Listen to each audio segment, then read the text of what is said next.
Hi! In front of me is HUAWEI P30 Pro, and today I would like to show you how you can add events to calendar on this HUAWEI device.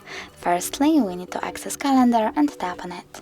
Now select allow and pick a date by tapping on the chosen one. After that, click on this blue plus icon at the bottom right corner over here. And now you can customize your event however you want to. For example, you can add a title, set up location,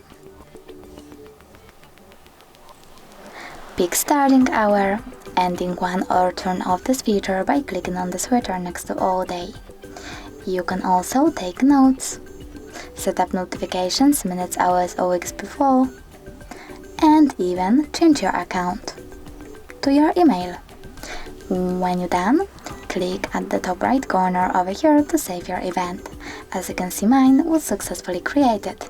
If you want to delete it though, you can always click on it and tap on delete at the bottom right corner.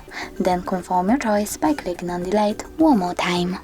Thanks so much for watching. If you enjoyed this video, smash that like button, comment and subscribe. Bye!